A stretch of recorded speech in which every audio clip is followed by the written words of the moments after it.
Un bâtiment équipé d'un système de contrôle intelligent peut réduire sa consommation d'énergie de 30%. C'est tout l'enjeu du décret BACS, une réglementation qui vise à rendre les bâtiments plus efficaces, durables et connectés.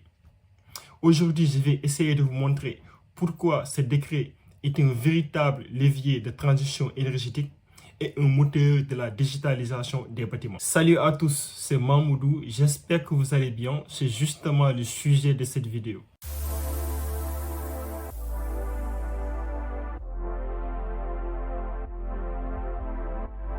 Adopté en juillet 2020, puis renforcé en avril 2023, le décret BACS pour Building Automation and Control System représente une véritable révolution dans notre approche de la gestion énergétique des bâtiments. En fait, au-delà d'une obligation, le décret BACS renforce la gestion énergétique des bâtiments en permettant une réduction rapide de la consommation énergétique tout en assurant le pilotage intelligent des installations techniques. Donc, le décret BACS rend obligatoire l'installation de systèmes d'automatisation et de contrôle des bâtiments à partir du 1er janvier 2025 pour tout bâtiment ayant des équipements de chauffage ou de climatisation dont la puissance nominale est supérieure à 290 kW. Le 1er janvier 2027, cette obligation s'appliquera également pour les bâtiments tertiaires non résidentiels dont la puissance nominale des équipements est comprise entre 70 et 290 kW. Le décret BACS n'exige pas seulement aux entreprises de mettre en place le système d'automatisation. Il les impose également d'assurer une surveillance continue des installations, c'est-à-dire de surveiller, d'enregistrer aussi les données énergétiques sur une durée de 5 ans et de les analyser en continu. Il leur impose aussi de faire de l'adaptation en temps réel. Donc là, ça va être d'adapter le fonctionnement des systèmes techniques en fonction des besoins réels. Donc c'est des algorithmes qui seront utilisés. En fonction des algorithmes, le système va régler le chauffage en température adéquate. Il va aussi régler la climatisation ou le système de ventilation. Et en dernier lieu, il leur exige ou bien il leur impose aussi de faire de la détection des anomalies. Donc l'idée, c'est de détecter et de corriger les anomalies avant qu'ils ne génèrent des surcoûts ou de la surconsommation. Donc là aussi, c'est des algorithmes. C'est des algorithmes qui envoient des alertes lorsque le fonctionnement des équipements n'est pas au rendez-vous. Donc ça lui permet d'intervenir immédiatement pour éviter les surcoûts ou les surconsommations. Ok, donc le décret BACS, au-delà aussi d'une obligation, donc il s'inscrit dans la stratégie nationale bas carbone qui a pour objectif la neutralité carbone d'ici 2050. Donc quel est l'impact du décret BACS sur la consommation énergétique? La réponse est simple. En fait, il réduit considérablement la consommation énergétique en optimisant les systèmes techniques et en ajustant dynamiquement les consommations en fonction des besoins réels. Donc, comment le BACS optimise-t-il les consommations énergétiques? Donc, c'est avec des systèmes intelligents. C'est avec des systèmes intelligents qui ont été mis en place, c'est-à-dire des algorithmes.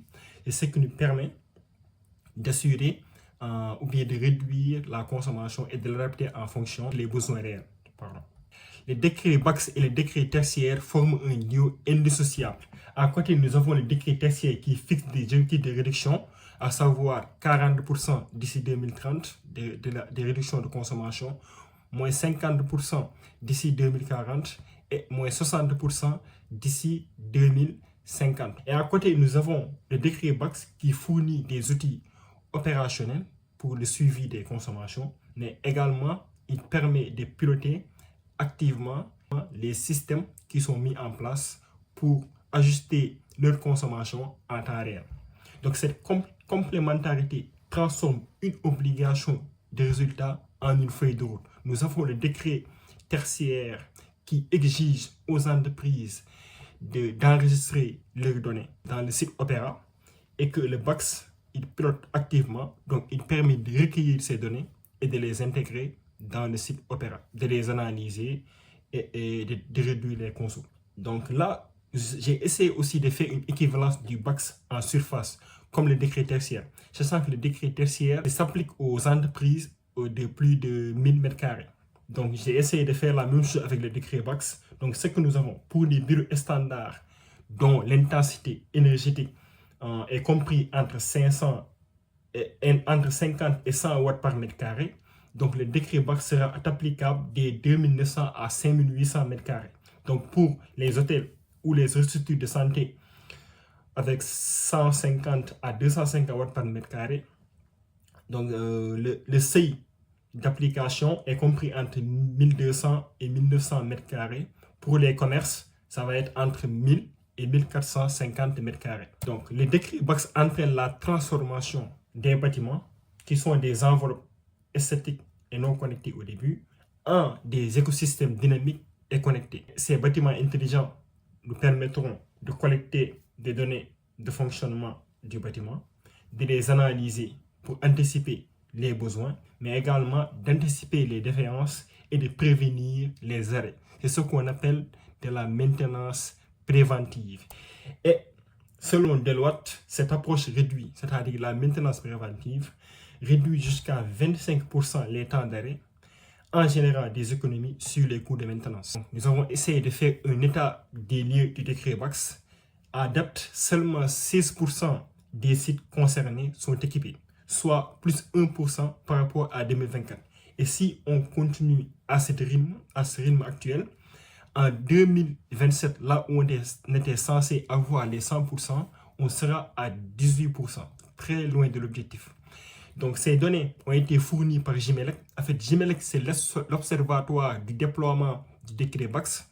Donc, il est chargé de suivre le déploiement du décret BAX dans le territoire national. Il confirme également que 45% des systèmes, c'est-à-dire des systèmes mis en place dans les bâtiments, ne sont pas exploités en 2024. Ceci n'est pas nouveau car l'EDEM l'avait dit en 2025. Il stipule que 70% des BAX n'étaient pas correctement utilisés, exploités ou optimisés. Donc ces dysfonctionnements s'expliquent principalement par l'absence d'organisation dédiée, le manque de connaissances, ou bien le manque de connaissances ou de compétences, mais également le manque de maintenance adaptée. Pour faciliter la mise en œuvre du décret BAX, plusieurs dispositifs existent. Le principal est celui des certificats d'économie d'énergie, C2E, qui peut financer jusqu'à 50% du coût des systèmes de GTB. L'ADEME et le programme ACT2E proposent aussi des soutiens pour les études et installations, notamment dans les bâtiments publics. Enfin, certaines régions complètent ces aides dans le cadre de leur politique de transition énergétique.